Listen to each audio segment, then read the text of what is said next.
Sir हम लोग नोएडा में रहते हैं, मैं और मेरे हस्बैंड। अभी होली में हम लोग बिहार आए हुए थे सर, होली मनाने के लिए पूरी फैमिली का गेट टुगेदर था। 9 अप्रैल को मेरे हस्बैंड की तबीयत ख़राब हुई, फीवर हुआ उनको काफ़ी देर। हमने कोरोना का 2-3 बार टेस्ट करवाया, नेगेटिव आया। RT-PCR के लिए दिया तो वहाँ पे भागलपुर में, सर भागलपुर में थे हम लोग, वहाँ पे 1 दिन 2 दिन वेट करते करते 10 दिन तक रिपोर्ट नहीं आया। फिर हमने नोएडा के एक डॉक्टर हैं उनसे कंसल्ट किया, वीडियो कंसल्टेशन से। उन्होंने बोला कि CT चेस्ट करवाना है। हम लोग भागलपुर गए और CT चेस्ट करवाए तो उसमें उनका इन्फेक्शन आया। 60% लंग्स उनका उसमें इन्फेक्टेड था, डैमेज नहीं था, इन्फेक्टेड था बस। बाकी लंग्स का हर चीज़ परफेक्ट था, सारा चीज़ नाक का, गले का सब कुछ नॉर्मल था, उसमें रिपोर्ट में था। फिर हम लोग नेक्स्ट डे लोकल हॉस्पिटल है भागलपुर में, लोकल हॉस्पिटल लेके आए, वहाँ पे एडमिट कराया हमने ICU में। मेरी मदर की भी तबीयत ख़राब थी, मेरी मम्मी और मेरे हस्बैंड दोनों एक साथ एडमिट हुए। वहाँ पे इतनी लापरवाही हुई उनके साथ, इतनी लापरवाही हुई। डॉक्टर्स आते थे बस विज़िट के लिए, 10 मिनट देख के गए। उसके अलावा जितने भी वहाँ पे नर्स थे, कंपाउंडर्स थे, सारे के सारे जल्लाद थे सर। कोई दवाई तक नहीं देना चाहता था पेशेंट। मेरी मदर टचवुड बेटर कंडीशन में थी थोड़ी, मेरे हस्बैंड बोल भी नहीं पा रहे थे उस समय तक। इशारे से पानी का ऐसे बताते थे, लेकिन कोई उनको पानी नहीं पिलाता था सर। वो मुझे हार के फ़ोन करते थे कि पानी पिला दो। जब मैं अंदर जाती थी तो ये लोग हल्ला करते थे कि क्यों जा रहे हो अंदर। फिर भी मैं जाके उनको पानी पिलाती थी, जूस पिलाती थी। रेमडेसिविर इंजेक्शन का नाम आप लोगों ने अभी तक सबने सुन लिया होगा कि कितनी मुश्किल से मिल रहा है। डॉक्टर ने वहाँ सजेस्ट किया, मेरे 2 पेशेंट थे वहाँ, हमने बहुत मुश्किल से अरेंज किया। जब वो इंजेक्शन मिला तो एक दिन रात को जब इंजेक्शन देने लगे, हाफ इंजेक्शन फ्लोर पे गिरा दिया उन्होंने। हमने कहा कि इतना महंगा इंजेक्शन है, इसी का असर होके ठीक होते ये आपने कैसे गिरा दिया। उन्होंने कहा कि 50,000 का भी गिरा देता ना तो तुम कुछ नहीं कर पाती अभी। हम लोग चुपचाप वहाँ से सर हट गए। थोड़ी देर बाद वहाँ पे मेरे हस्बैंड को मैंने देखा कि उन्होंने 2-3 बार पॉटी किया था, यूरिन पास किया था, कोई क्लीन करने नहीं आ रहा था सर। 6 घंटे से वो उसी गंदगी पे पड़े हुए थे। उन्होंने मुझे फिर फ़ोन किया, बस फ़ोन कर पाते थे सर, बोल भी नहीं, बस मिस कॉल आती थी, मैं समझ जाती थी कुछ परेशानी है उनको। जब मैं गई तो मैंने देखा पूरे घंटे बेड पे मेरे हस्बैंड 6 फीट 2 इंच के सर, पूरे घंटे में वो सोए हुए थे सर। मैंने ज़बरदस्ती सबको बुलाया, एक आदमी था ज्योति कुमार करके, ज्योति कुमार, सब लोग ध्यान से इसको कवर कीजिए। ज्योति कुमार एक कंपाउंडर था वहाँ पे, local hospital Bhagalpur. Jyoti Kumar compounder है वहाँ का, मतलब जो वार्डन सब होते हैं ना वो है, लड़की नहीं है लड़का है ज्योति कुमार। उसको मैंने रिक्वेस्ट किया कि भैया प्लीज़ आप मेरे हस्बैंड की मदद कर दीजिए, रात में ये लोग रुकने नहीं दे रहे हैं मुझे अपने पास, इनके पास। उसने बोला ठीक है ज़रूर मदद करूँगा, ये कह के, और मैं अपने हस्बैंड से बात करने लगी, इशारे से ही वो बात कर रहे थे, मैं बोल रही थी। अचानक से मेरा दुपट्टा खिंचाया बहुत ज़ोर से। मैंने सोचा क्या हो रहा है, जब मैंने पीछे मुड़ी तो मेरे कमर पे उस आदमी का हाथ था और मेरा दुपट्टा वो ज्योति कुमार खींच रहा था। मेरी माँ पीछे से चिल्लाई, मेरे हस्बैंड ऐसे ऐसे होने लगे, पूरा पसीना उनको चल गया, कुछ बोल नहीं पा रहे थे वो। जब हम लोग ठीक थे ना, मैं बाहर निकलती थी ना, कोई मुझे ऐसे देखता था ना नॉर्मली ही तो कहते थे आंख निकाल लूँगा, क्या सोच के इसको देख रहे हो। और मेरे हस्बैंड उस दिन बेड पे पड़े हुए देखते रहे कि मेरी वाइफ का कोई दुपट्टा खींच रहा है। और जब मैंने उस आदमी को देखा ना तो वो मुस्कुरा रहा था। मैंने ऐसे दुपट्टा खींचा और मैं कुछ नहीं बोल पाई डर से कि मेरे हस्बैंड यहाँ पे है, मेरी माँ यहाँ पे है, ये लोग कुछ कर देगा। इस डर से मैं कुछ नहीं बाहर निकली। मैं बाहर निकल के मैं दम से बैठ गई। वो आदमी मेरे पास फिर आया, मुस्कुरा के बोला मैं ध्यान रखूँगा। मैंने बोला ठीक है भैया आप ध्यान रखना। मैंने कुछ नहीं बोला उसको, कुछ भी नहीं। 2-3 दिन बाद ऐसे ही कोई सुविधा नहीं, कुछ नहीं। मेरे हस्बैंड की तबीयत उस दिन से बिगड़ी जब रात के 2 बजे में मेरी मदर के बगल वाले बेड पे एक अंकल, मास्क उनका हट गया था और वो अंकल चिल्ला के नर्स को बुला रहे थे और मेरी मम्मी चिल्ला रही थी जल्दी आइए ये मर जाएंगे, जल्दी आइए ये मर जाएंगे। कोई नहीं आया और अंकल ने दम तोड़ दिया। ऐसे 3-4 लोग उस 2-3 दिन के अंदर दम तोड़े हैं बिना केयर के, बिना नर्स के आए। सारी नर्स टेबल कुर्सी लगा के सो जाती थी, कहती थी पागल हो गए हैं हम ही, अब मर जाएंगे इस कोरोना के चक्कर में, अब तो क्यों जॉब कर रहे हो, छोड़ दो, आपकी जगह कोई और आ जाएगा।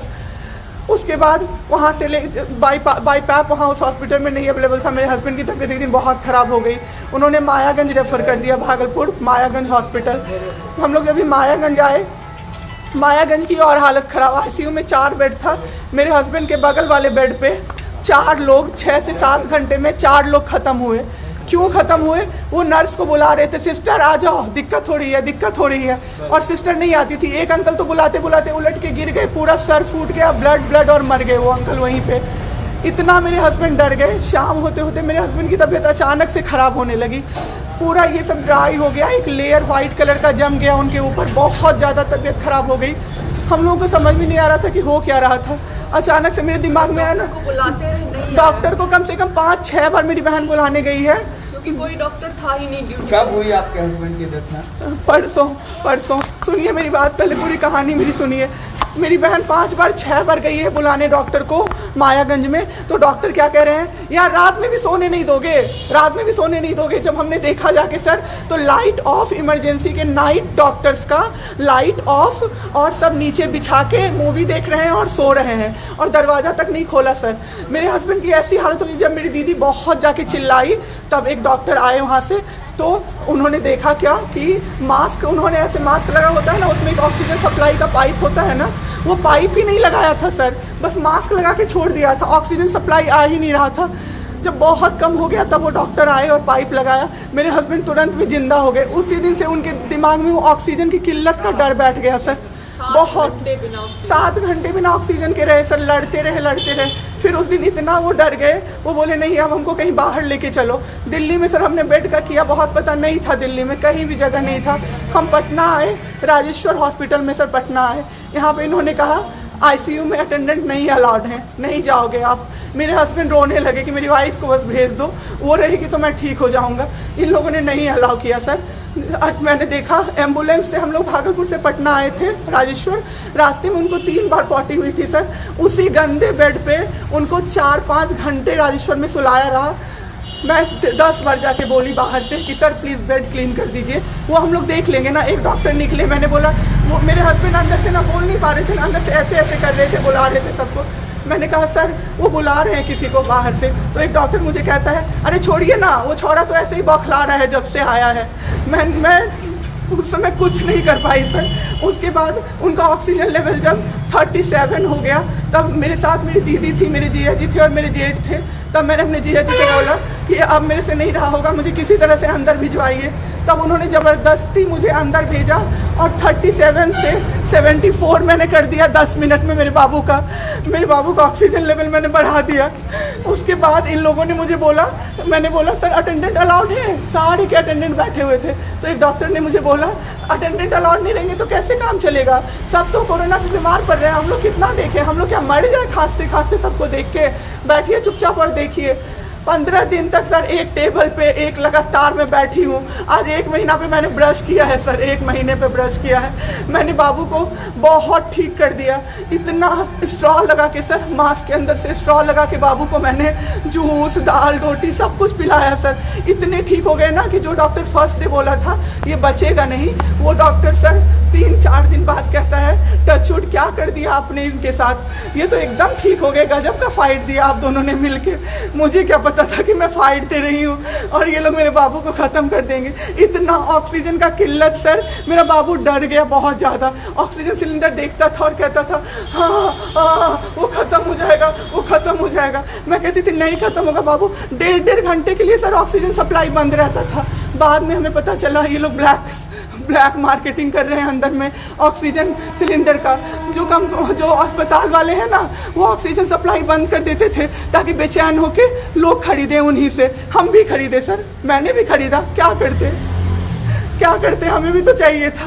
परसों सर सुबह में हमारे पास एक ही सिलेंडर था, पाइपलाइन बंद हो गया। मेरे हस्बैंड को बाईपैप लगा हुआ था, उनको 2 सिलेंडर से जाना था, एक ही सिलेंडर था। सिलेंडर मांगते मांगते कहीं नहीं मिला सर, मेरे हस्बैंड ख़त्म हो गए। सर, मेरा बाबू चला गया हमको छोड़ के। आपके साथ यहाँ पे भी सर, यहाँ पे राजेश्वर में डॉक्टर अखिलेश गंदे इशारे कर रहा था मुझे सर। चलता था ना तो मुझसे सट के क्रॉस करता था सर, मैं इग्नोर कर देती थी कि मेरा हस्बैंड है यहाँ पे, वरना अगर बाहर होता चप्पल खोल के मैं मारती सर ऐसे इंसान को। वहाँ पे मायागंज हॉस्पिटल में डॉक्टर्स, कोई भी डॉक्टर नहीं आता है, कोई सीनियर डॉक्टर नहीं, जूनियर डॉक्टर नहीं, और पेशेंट की सिर्फ एंट्री कर देते हैं कि फिजियोथेरेपी किया गया। ये मेरे बाबू नाक का क्या करते हैं, नेबुलाइज किया गया, 4 बार नेबुलाइज किया गया, कोई चीज़ नहीं होती है, फिर पेशेंट की एंट्री कर देते हैं। एंट्री सब किया हुआ रहता है कि ये बड़े डॉक्टर आए, ये बड़े डॉक्टर आए, उन्होंने पेशेंट को देखा, नेबुलाइज किया, फिजियोथेरेपी हुआ, पेशेंट को कुछ नहीं, मतलब सीपैप पे पड़ा हुआ पेशेंट, और उसको देखने के लिए 24 घंटे में कोई नर्स नहीं आती है, रूम बंद करके, और सब सोते रहते हैं। दरवाजा ठकठकाइएगा तो चिल्ला के बोलेगी दूर भागो यहाँ से, कोरोना पेशेंट के यहाँ से आई हो, हम लोग अभी रात में नहीं आ सकते। हम लोग क्या मर जाए पेशेंट के लिए? कोई नहीं आता है, कोई नहीं आता है देखने के लिए किसी को। पटना में ये कब लोग से हैं मैम आप? पटना में हम लोग तो 26 तारीख को आए पटना। मैम आपके साथ जो ये सब हुआ है, गलत हुआ है, इसकी शिकायत आपने किसी को की है? अभी किसको करे सर? परसों तो मेरा बाबू गया है। परसों शाम अब क्या चाहती हैं सरकार से? क्या अभी सबसे पहले तो मैं चाहती हूँ कि सारे जगह ये सबसे पहले तो मुझे कोई प्लेटफॉर्म मिले जिस पे मैं ये बोल सकूँ टीवी पे जाके, ताकि लोग बचें। अब जिसके साथ जो हो नहीं हो तो सेकेंडरी है। हमारे जैसे जो लोग उसमें पड़े हैं ना, जो ये छोड़ के भूल जाते हैं कि पेशेंट का ख्याल डॉक्टर्स रखेंगे, वो जाके अपने पेशेंट का ख्याल रखें, नहीं तो सब मर जाएंगे सर, सब मर जाएंगे। एक डॉक्टर एक दिन आए राजेश्वर में, कहते हैं अरे ये बेड अभी तक नहीं खाली हुआ है, मतलब ये आदमी अभी तक नहीं मरा है।